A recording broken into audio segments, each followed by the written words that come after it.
Hello everyone, welcome to star education YouTube channel. Star education YouTube ચેનલમાં આપ સૌનું ખૂબ ખૂબ સ્વાગત છે. આજનો જે વિડીયો છે એમાં આપણે ચર્ચા કરશું 20મી જુલાઈના તમામ અગત્યના કરંટ અફેર. સૌથી પહેલા તો આપણી જે ટેલિગ્રામ ચેનલ છે એને જોઈન કરી લેજો. સ્ટાર એજ્યુકેશનની તમામ ઓફિશિયલ અપડેટ તમને આ ટેલિગ્રામ ચેનલમાં મળતી રહેશે. માત્ર ટેલિગ્રામમાં જઈ સર્ચ કરો સ્ટાર એજ્યુકેશન, આ પ્રકારે ટેલિગ્રામ ચેનલ મળી જશે. વિડીયો શરૂ કરતા પહેલા એક પ્રશ્ન તમને પૂછીશ જેનો આન્સર આપ સૌએ આપવાનો છે કોમેન્ટની અંદર. તો ક્વેશ્ચન એવો છે કે હાલમાં જ આપણા રક્ષા મંત્રી રાજનાથ સિંહ છે એને એક સ્ટીલ્થ ફ્રિગેટ છે એનું લોન્ચિંગ કરેલું, કયા સ્થળેથી એમણે આ સ્ટીલ્થ ફ્રિગેટનું લોન્ચિંગ કરેલું, ક્વેશ્ચન એવો છે. ઓપ્શન તમને આપેલા છે, આન્સર તમારે લખવાનું છે કોમેન્ટની અંદર. છેલ્લા 2-3 દિવસથી કોમેન્ટની સંખ્યા ઘટી ગઈ છે, તો પ્રશ્ન તમારા માટે છે, બરાબર? તો આપ સૌએ નીચે કોમેન્ટ બોક્સની અંદર આન્સર આપવાનો છે. શરૂ કરીએ આજના 20મી જુલાઈના કરંટ અફેર. સૌથી પહેલો ક્વેશ્ચન આજના વિડીયોમાં, હાલમાં જ ભારતના કયા રાજ્યએ સૌપ્રથમ ડિજિટલ લોક અદાલત શરૂ કરી છે? ડિજિટલ લોક અદાલત શરૂ કરનાર સૌથી પહેલું ભારતનું રાજ્ય બન્યું છે રાજસ્થાન. ઓપ્શન બી આપણો આન્સર થશે. રાજસ્થાને સૌથી પહેલું એવું રાજ્ય બની ગયું છે દેશનું જેણે ડિજિટલ લોક અદાલત શરૂ કરી છે. આ અદાલત છે આર્ટિફિશિયલ ઇન્ટેલિજન્સ આધારિત કાર્ય કરશે. આનું ઉદ્ઘાટન કોણે કરેલું એવું પૂછે તો નેશનલ લીગલ સર્વિસ ઓથોરિટી, એના ચેરમેન છે ઉદય ઉમેશ લલિત, એમના દ્વારા આનું ઉદ્ઘાટન કરવામાં આવેલું છે. બાકી હાલની અંદર ભારતના જે સુપ્રીમ કોર્ટના મુખ્ય ન્યાયાધીશ છે એ કોણ છે? બરાબર, સુપ્રીમ કોર્ટના મુખ્ય ન્યાયાધીશ અત્યારે છે એનવી રમન્ના. બરાબર, એનવી રમન્ના છે એ સુપ્રીમ કોર્ટના હાલના મુખ્ય ન્યાયાધીશ છે. બાકી અદાલતની વાત આવી છે તો કાયદા અને ન્યાય મંત્રી પણ આપણે યાદ રાખી લઈએ. કોણ છે અત્યારે? કિરણ રિજિજુ છે આપણા કાયદા અને ન્યાય મંત્રી છે. ચલો, એના પછીનો ક્વેશ્ચન પણ બહુ જ અગત્યનો છે. કેવીઆઈસી ના નવા ચેરમેન હમણાં જ બન્યા છે. આ કેવીઆઈસી ના નવા ચેરમેન કોણ બન્યું છે? તો પેલા જૂના હતા એમનું નામ હતું વિનય કુમાર સક્સેના અને હવે નવા બન્યા છે મુકેશ કુમાર. તો આન્સર આવશે મુકેશ કુમાર. ઓપ્શન બી આપણો આન્સર થશે. હાલમાં જ મુકેશ કુમાર છે કેવીઆઈસી ના નવા ચેરમેન બનેલા છે. કેવીઆઈસી નું પૂરું નામ પૂછી શકે તમને, તો khadi and village industry commission, આ એનું પૂરું નામ છે. ખાદી અને ગ્રામ ઉદ્યોગ આયોગ કહેવાય છે ગુજરાતીમાં, અને અંગ્રેજીમાં khadi and village industry commission તરીકે ઓળખાય છે. બરાબર. બાકી આની સ્થાપના 1956માં થયેલી. મુખ્ય મથક છે મહારાષ્ટ્રના મુંબઈમાં આવેલું છે. આરબીઆઈ નું પણ મહારાષ્ટ્રના મુંબઈમાં છે. આ બધું યાદ રાખવાનું છે. વિશ્વ શતરંજ દિવસ છે એની ઉજવણી ક્યારે કરવામાં આવેલી? વિશ્વ શતરંજ દિવસ આ 20મી જુલાઈએ ઉજવાય છે. તો ઓપ્શન ડી આપણો આન્સર થશે. આજે છે વિશ્વ શતરંજ દિવસ, એટલે કે world chess day. World chess day ની ઉજવણી 20 જુલાઈ 2022 ના રોજ કરવામાં આવેલી છે. શા માટે આપણે આ દિવસ ઉજવીએ છીએ? તો ફિડેની સ્થાપના છે, બરાબર, 20મી જુલાઈ 1924 ના રોજ થયેલી હતી. એની યાદમાં આપણે આ દિવસને વિશ્વ શતરંજ દિવસ તરીકે ઉજવીએ છીએ. હાલમાં ફિડેની કેટલામી વર્ષગાંઠ ઉજવાણી? તો 1924માં થઈ હતી, એટલે હાલમાં જ છે આ ફિડેની છે 98મી વર્ષગાંઠની ઉજવણી કરવામાં આવેલી હતી. ફિડેનું અહીંયા તમને પૂરું નામ પૂછી શકે, federation international the chess.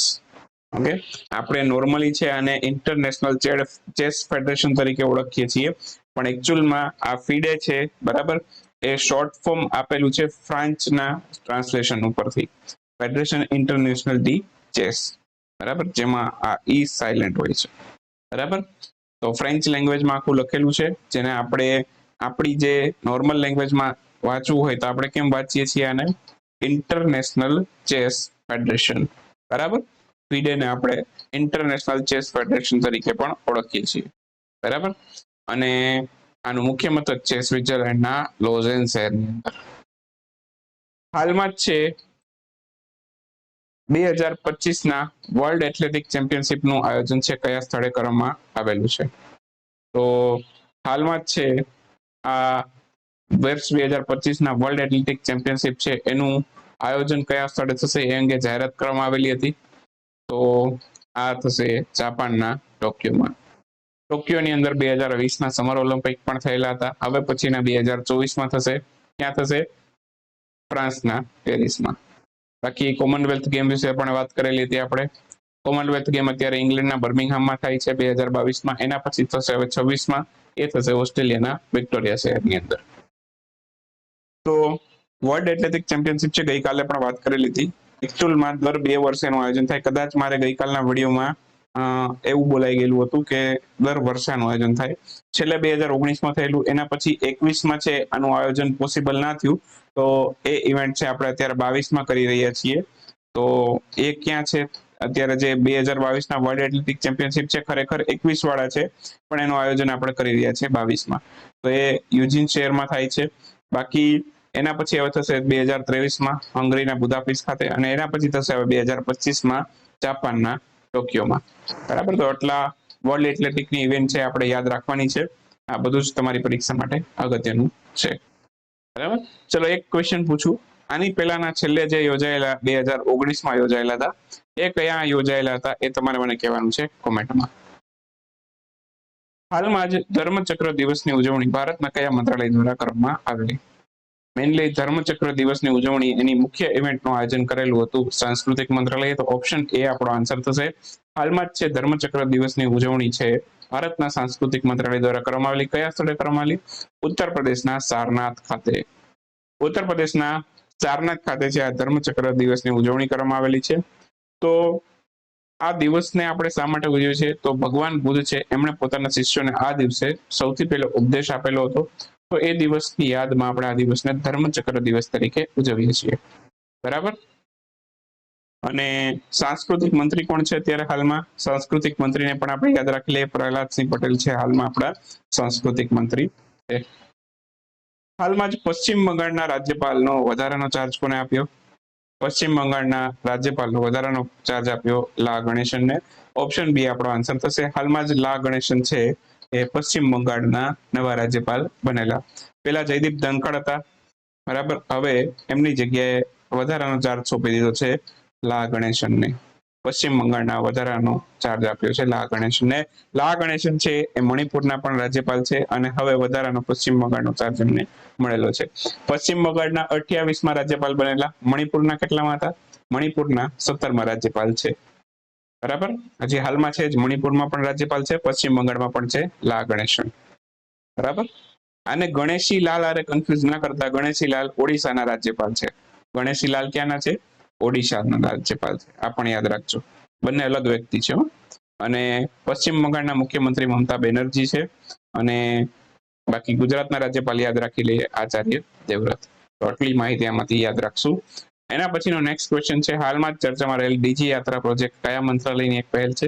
DG યાત્રા પ્રોજેક્ટ છે એ નાગરિક ઉડ્ડયન મંત્રાલયની પહેલ છે. ઓપ્શન બી આપણો આન્સર થશે. હાલમાં જ ભારતનું નાગરિક ઉડ્ડયન મંત્રાલયની પહેલ છે ડીજી યાત્રા ચર્ચામાં રહેલી હતી. શા માટે ચર્ચામાં હતી? તો કે કન્સલ્ટેટિવ કમિટી છે, બરાબર, નાગરિક ઉડ્ડયન મંત્રાલયની કન્સલ્ટેટિવ કમિટી છે, અને ડીજી યાત્રા પ્રોજેક્ટ અંગે હાલમાં ચર્ચા કરેલી હતી, જેના કારણે આ ચર્ચામાં રહેલી. શું છે? તો ફેશિયલ રિકોગ્નિશન ટેકનોલોજી છે એના પર આધારિત છે. એરપોર્ટ પર મુસાફરોની કોન્ટેક્ટલેસ સીમલેસ પ્રોસેસિંગ પ્રાપ્ત કરવા માટેની એક પ્રોજેક્ટની કલ્પના કરવામાં આવેલી છે. એરપોર્ટ ઉપર જે સ્ક્રીનિંગ થાય છે તો એ ફેશિયલ રિકોગ્નિશનના આધારે આર્ટિફિશિયલ ઇન્ટેલિજન્સથી થઈ જાય, બરાબર. એ પ્રકારનો આખો પ્રોજેક્ટ છે, જેથી જે પર્સન છે એને લાઈનમાં વધારે ના ઉભવું પડે. બાકી નાગરિક ઉડ્ડયન મંત્રાલયની વાત આવે છે તો મંત્રીને યાદ રાખી લેશું. જ્યોતિરાદિત્ય સિંધિયા છે નાગરિક ઉડ્ડયન મંત્રાલયના મંત્રી છે. ચર્ચા કરીશું હવે આજના ક્વિક ન્યૂઝની. ક્વિક ન્યૂઝમાં સૌથી પહેલો ક્વેશ્ચન આજના વિડીયોમાં. હાલમાં જ બેન સ્ટોક્સ એમણે વન ડે ક્રિકેટમાંથી પોતાની નિવૃત્તિ જાહેર કરેલી છે. તેઓ કઈ રમતના ખેલાડી હતા? બેન સ્ટોક્સ છે એ ઇંગ્લેન્ડના ખેલાડી હતા. આન્સર આવશે ઇંગ્લેન્ડ. ટેનિસ સ્ટાર લેલિટન હેવિટ એમને છે હાલમાં જ હોલ ઓફ ફેમ છે એની યાદીમાં સામેલ કરવામાં આવેલા હતા. તો તેઓ કયા દેશના ખેલાડી છે? તો લેલિટન હેવિટ છે એ ઓસ્ટ્રેલિયાના ટેનિસ પ્લેયર છે. તો આન્સર આવશે ઓસ્ટ્રેલિયા. પ્રદૂષણનો સામનો કરવાના હેતુથી છે ભારતનું સૌપ્રથમ વેસ્ટ ઇકો પાર્ક છે એ કયા સ્થળે બનાવવામાં આવેલો? તો આ બનેલો દિલ્હી ખાતે. તો આન્સર આવશે દિલ્હી. ભારતીય થલસેનાના વડા મનોજ પાંડે એ હાલમાં જ 3 દિવસની વિદેશ યાત્રાએ ગયેલા. કયા દેશની વિદેશ યાત્રાએ ગયેલા હતા? તો થલસેનાના વડા મનોજ પાંડે છે અત્યારે, અને બાંગ્લાદેશની વિદેશ યાત્રાએ ગયેલા હતા. બાકી બીએસએફ અને બાંગ્લાદેશ ની બીજીબી, બરાબર. બીજીબી અને બીએસએફ વચ્ચે છે હાલમાં જ છે એક ડાયરેક્ટર જનરલ લેવલની કોન્ફરન્સનું આયોજન થયેલું હતું. તો બીએસએફ ના અત્યારે ડાયરેક્ટર જનરલ કોણ છે? પંકજ કુમાર સિંઘ. એમને પણ યાદ રાખીશું. તો એ પણ બાંગ્લાદેશ ગયેલા હતા. હાલમાં જ છે સેન્સસ ડેટા વર્ક સ્ટેશનનું ઉદ્ઘાટન કયા સ્થળેથી કરવામાં આવેલું? આ થયેલું આઈઆઈટી દિલ્હી ખાતેથી. તો આન્સર આવશે આઈઆઈટી દિલ્હી. તો સમાપ્ત કરશું વિડીયો અહીંયા 20મી જુલાઈનો. મળશું આવતીકાલે 21મી જુલાઈના વિડીયોમાં. ત્યાં સુધી રજા લેશું. આવજો, બાય બાય, ગુડ નાઇટ, શુભરાત્રી. Thank you for watching Star education.